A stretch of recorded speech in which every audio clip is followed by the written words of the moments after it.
So we're going to talk about intellectual freedom 101 and how libraries protect your right to read.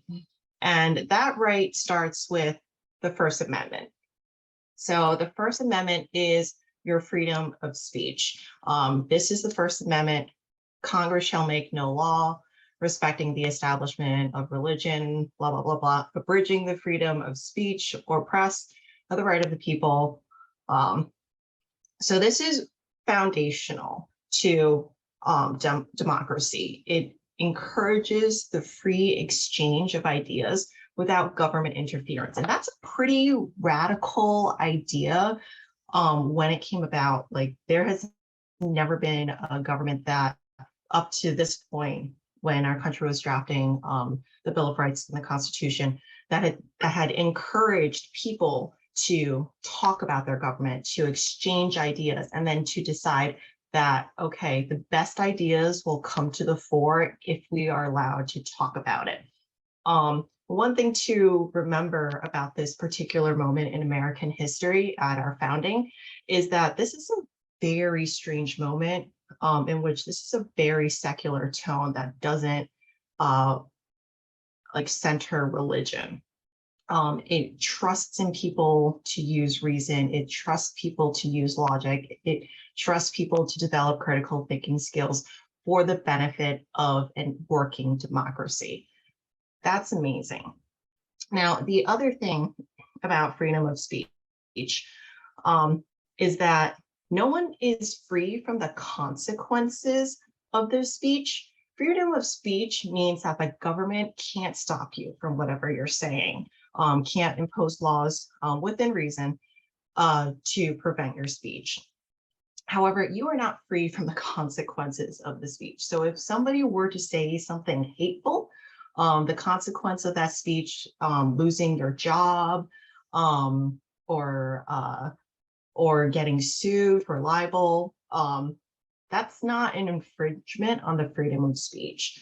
If you are being held accountable for your speech, that is not censorship.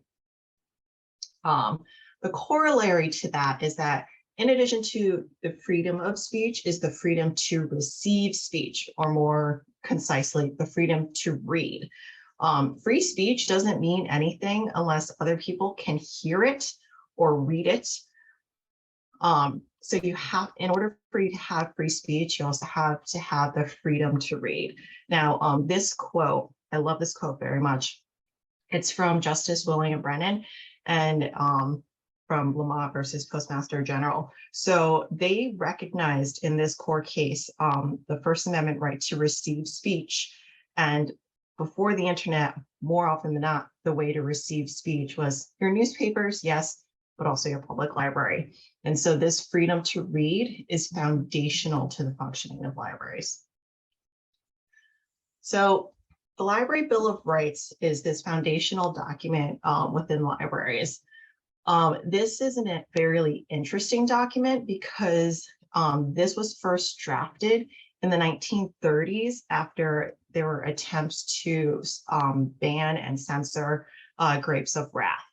So this was developed for libraries that dictate our policies and services. The first three are very much about intellectual freedom.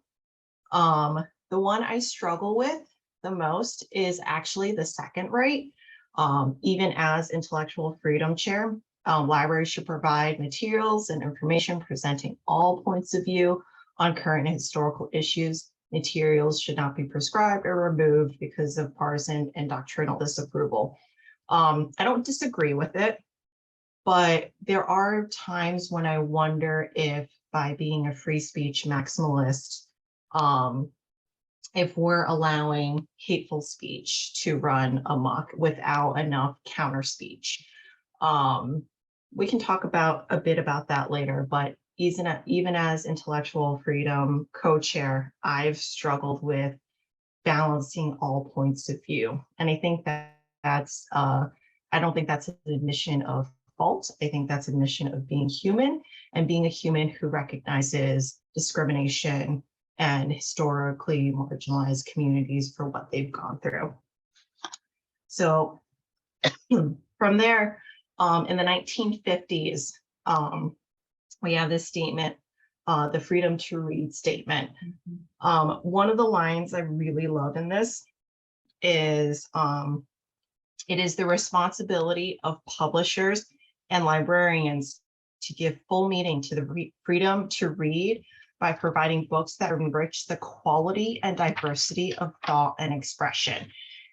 And I want to repeat that part, enrich the quality and diversity of thought and expression, because having diverse, it goes back to our First Amendment right to free speech, that we have a whole lot of speech to exchange ideas for the good of democracy. And that here it is as a statement to freedom to read, that libraries are here to help support and encourage democracy by having access to this information. It's also really important that when we talk about diversity of thought and expression, that we are challenging white comfort.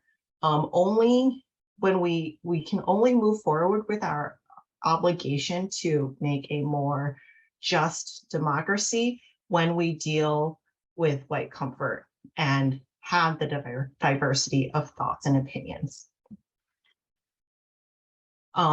Just so that we're clear on definitions, a challenge is an attempt to remove materials. So it's not just when somebody comes to a meeting and they say, oh, this book is filth, this book is awful. It's when they actually try and remove it from the curriculum, from school libraries, from libraries. That's a challenge. A ban is the absolute removal of those materials. But we've been lucky so far, and we continue to be, because of the profession, of the professionalism of libraries, librarians, teachers, advocates, from parents and students, that most challenges are unsuccessful and most materials are mostly retained in school curriculums and library collections. We'll talk about a bit more about what's going on with the state of the country and these trends, but in general, because we have had a healthy democracy, book bans and challenges have historically failed. Okay, and to highlight intellectual freedom and censorship, intellectual freedom is empowering and democratic. Censorship is authoritarian and controlling. When we think about intellectual freedom, I want people to think about truly freedom, that it is a right guaranteed from the First Amendment, that it is important for democracy, whereas censorship is the suppression of all of that, that it is control, it is authoritarian, and it limits people's choices. Hold on, someone's in the room, I gotta admit them. Okay.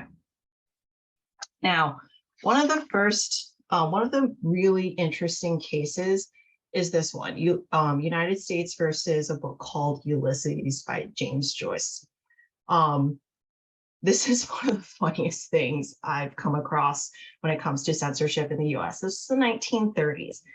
And what was going on was that Ulysses was released in the US in serials. So they took chapters and published it in literary magazines. And each month you get the literary magazine and you read the chapter, and you wait another month and you get the next chapter. So what happened was, at one point, a child had stumbled across one of these more provocative chapters of Ulysses, and from there, it was then banned in the U.S. Random House, funnily enough, had the rights to publish it in the U.S. and initiated what I call what is, quite frankly, a publicity stunt. So the chapter in question had obscenity charges placed against it, and Random House, and because of the obscenity charges, Random House was not allowed to publish it in the U.S. And so Random House was like, okay, well, this is ridiculous. We need to be celebrating. We, we should be able to read what we want. It's guaranteed First Amendment right. And so Random House had copies of Ulysses shipped to the US, and they were hoping that it would get seized by customs. Apparently, nobody was paying attention at customs that day, and the book slipped through. And so, their attorney, Random House attorney, Morris Ernst, went back to customs and said, "You need to seize this," and thus initiated this PR stunt that was genius, because what it did was it kicked off a trial in which they had to decide whether or not it was actually obscene and therefore not allowed in the US. And so it went to Justice Woolsey, whose opinion is one of the most widely read legal opinions, because after he decided that it was not obscene, they took that court opinion and published it as a preface to each and every edition to Ulysses.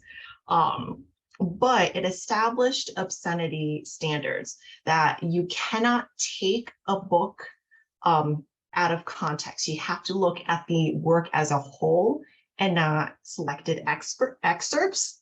You have to look at the effect on an average person reading this book, rather than just an overly sensitive person who might be ready to make harsh judgments. And contemporary community standards need to be applied, and whether or not something is judged obscene. But this is one of the more fascinating cases, because with this decision, it established literary free expression, which is really great. But this is one of the standards, and when we talk about book bans and whether or not they're constitutional, taking the work as a whole rather than picking out provocative scenes and images, that remains the standard to this day, and should be the standard to this day in deciding the merits of a book. Okay. So Island Tree School District, 1982. So the school board in this instance decided to remove books for being anti-American, anti-Christian, anti-Semitic, and just plain filthy. So the Board of Education received a list of books deemed inappropriate by the parents of New York United. The board then decided temporarily remove the books from the schools and formed a committee to review the list.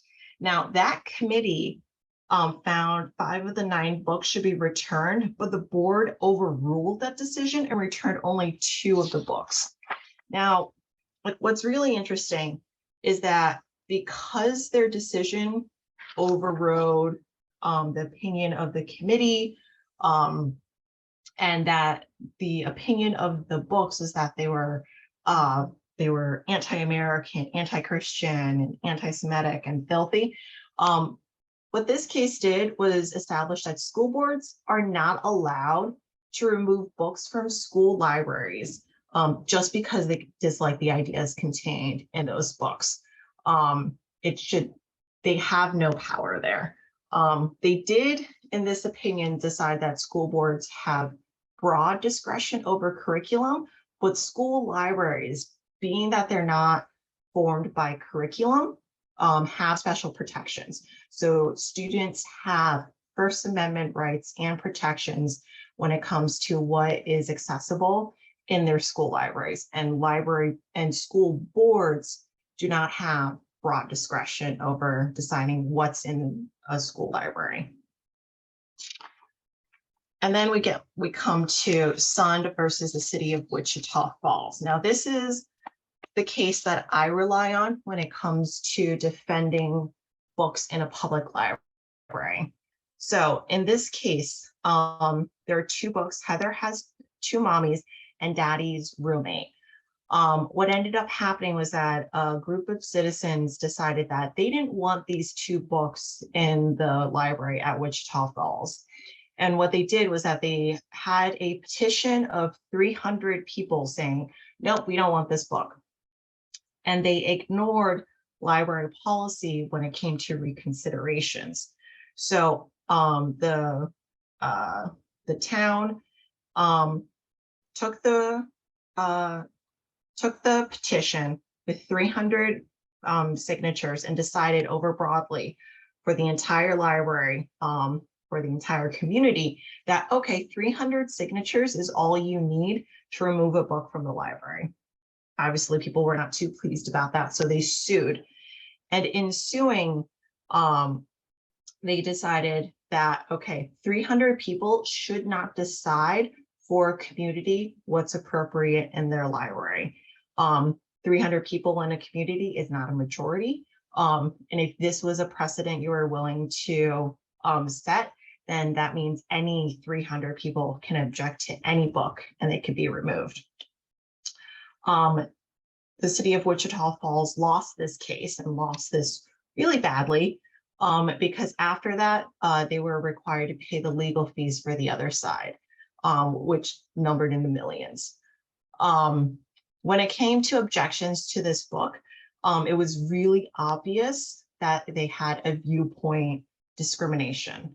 So when it comes to a viewpoint discrimination on a book and its subsequent removal, that has been found to be unconstitutional. And now we hear a lot when it comes to book challenges that there are a lot of parents who will say, well, no, I don't want my child to have access to this book. And that's fine. A parent doing a parent's job of parenting their child is absolutely okay. What a parent doesn't get the right to do is to parent anybody else's children. And the highlighted part here, the onus should not be on the general public to overcome barriers to access to fully protected information. So if a book is on the library shelves, patrons should have the right to have access to it. It is not up to a parent to decide that it was inappropriate for their child and then place an undue burden on the rest of the community to access a book.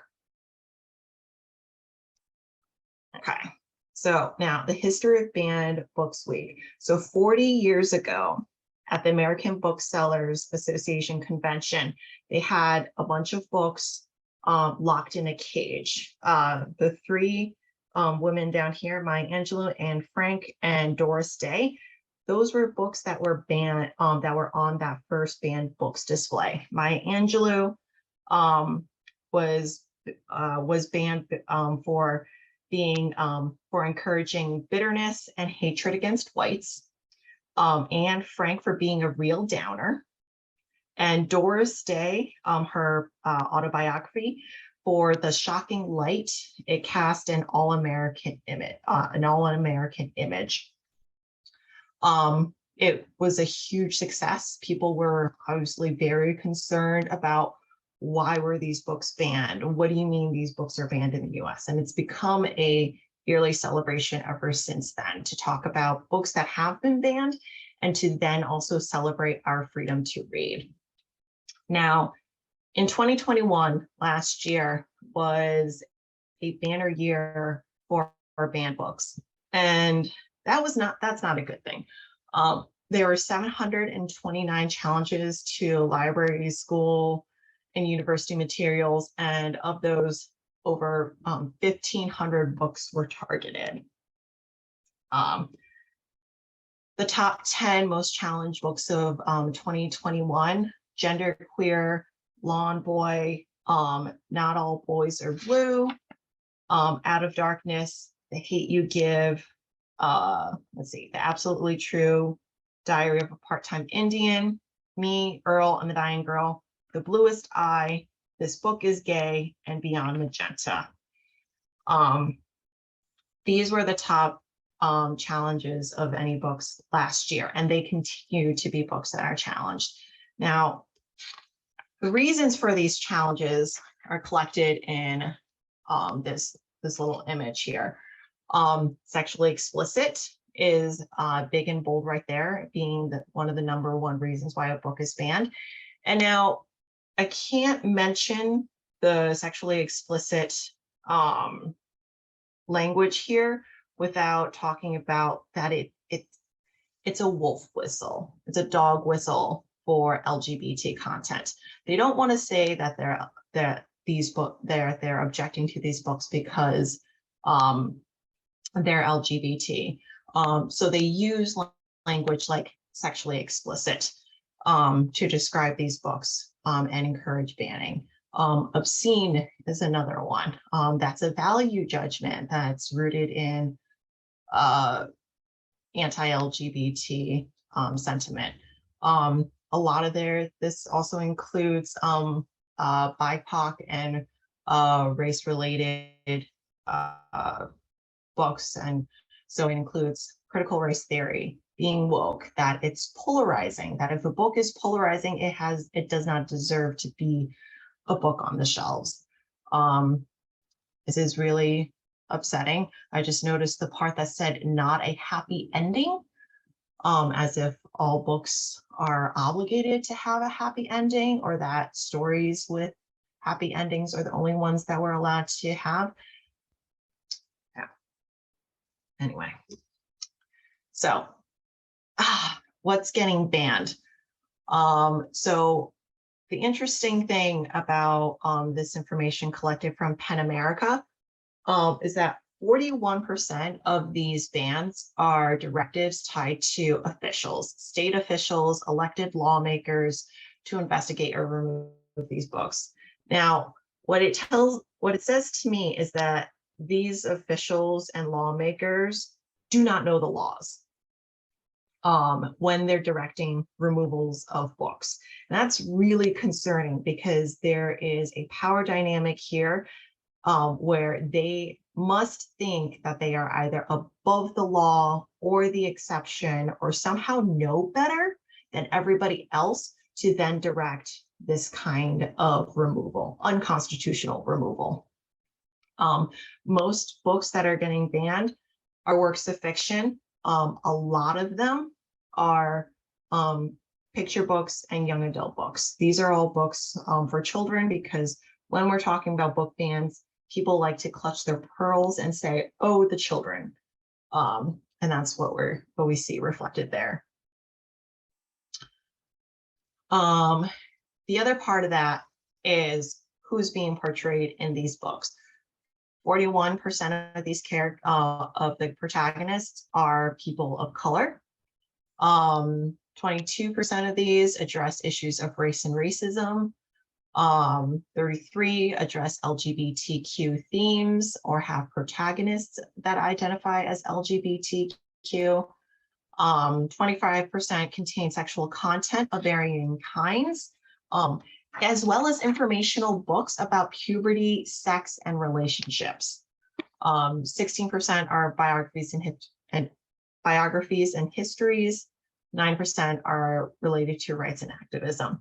And what this tells me is that this is part and parcel of a systematic erasure. As it is,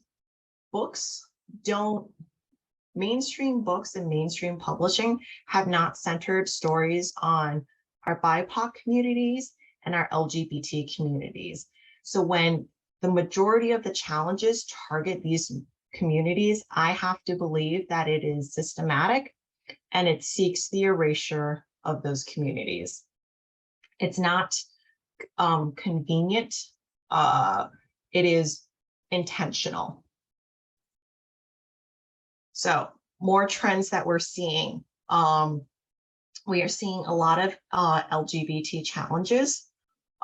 We are seeing politicians ignoring established library policies to remove books from collections. We are seeing the use of incendiary language to kill library budgets and public goods. There is a lot of coded language with sexually explicit, meaning LGBT attacks, or calling them harmful to minors. We are also seeing hide the pride campaigns where people are going into libraries and bookstores and either checking out all the LGBT books or hiding them so that nobody else can find them. We are also seeing Proud Boys and violence at drag queen story times. And this is absolutely a manufactured moral panic. We are seeing personal attacks. Oh, sorry, no, I skipped this up. We are seeing BIPOC challenges and EDI books being challenged. This is a prioritization of white comfort and white supremacy over BIPOC experiences and stories. We are seeing this erasure of uncomfortable sorry, I had the wrong quotes. It's the erasure of uncomfortable topics, including sexual assault, puberty, mental health, BIPOC stories. We're seeing these like grossly misleading campaigns against CRT, critical race theory, and we're seeing this move towards calling books un-American when they tell honest stories about America's racist past. We are also seeing personal attacks of library professionals, activists, supporters, teachers, and school librarians. Where it's sort of, and because of these conspiracy theories and these personal attacks that are taking place online, it is inciting Pizzagate-like violence. For anybody who remembers Pizzagate, where there was this conspiracy theory that pizza restaurants were hubs for human trafficking. We're seeing a lot of these attacks on public librarians, schools, and teachers, where they're being called groomers or pedophiles. What's at stake are jobs and careers and personal safeties of these people. Because these campaigns are super effective, we're seeing systematic defunding of schools and libraries, which encourages privatization and profits to the detriment of serving the communities in question, and a continuation of hoarded wealth with taxpayer funds. It is killing critical thinking. It's destroying education. But it's more, so seeing this, it's more important than ever that we think about mutual aid support for libraries and schools, and that because all of this is intersectional, that we remain vigilant and support each other. One last thing before I forget, because I didn't get a chance to put us up here. We are also seeing an intense curbing of student press.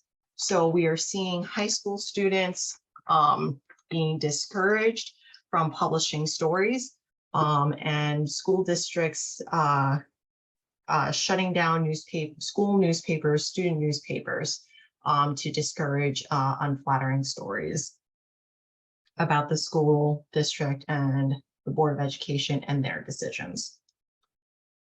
So while there is all this doom and gloom, there is activism that we can initiate. Libraries live or die on the number of library card holders we have in our community. That's how we justify our budgets to our town councils and the authorities that be. I think I'm speaking to the chorus here because none of you would be here if you didn't already have a library card. We also need folks to leave positive comment cards, that if you see a Pride display or a BIPOC book display, and you're really encouraged by it or you really like it, leave a positive comment card. The inverse of that is that if you don't see those displays at a library, to ask why not. Holding your library accountable to be a welcoming space for everybody is important work.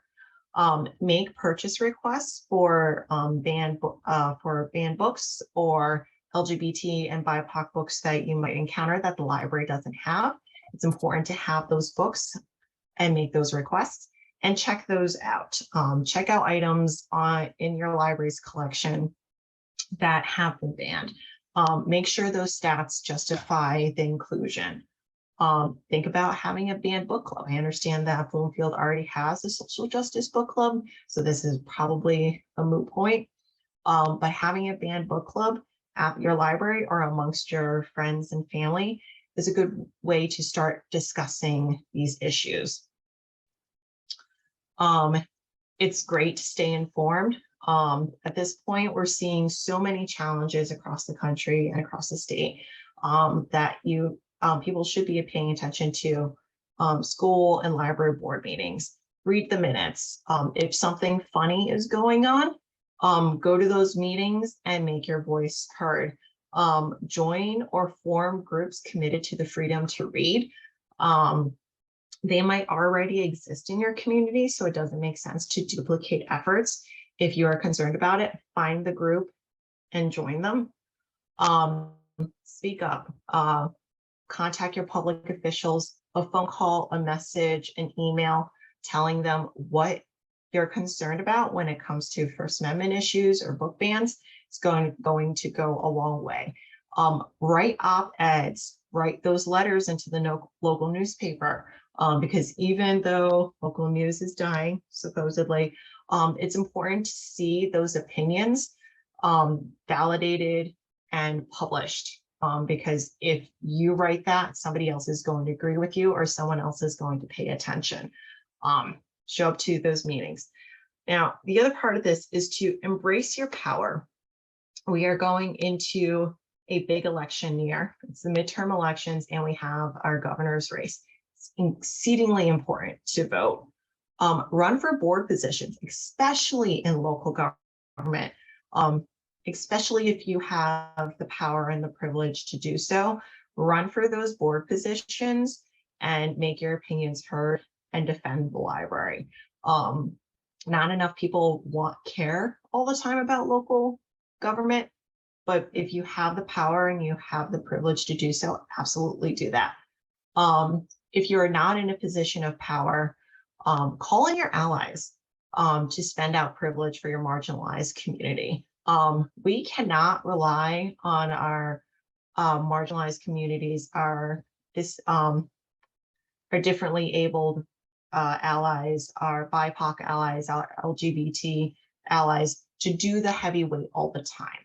If we are incapable, it makes sense for us to spend out our privilege defending those communities. Practice mutual aid with those communities as well. If there is an organization that's already doing the heavy lifting, the hard work, amplify their work and provide mutual aid. And the other part of that is absolutely empower others. My favorite thing to do is to empower teenagers, because there is nothing more indignant and powerful than a teenager being pissed and then being exceedingly eloquent at a board meeting.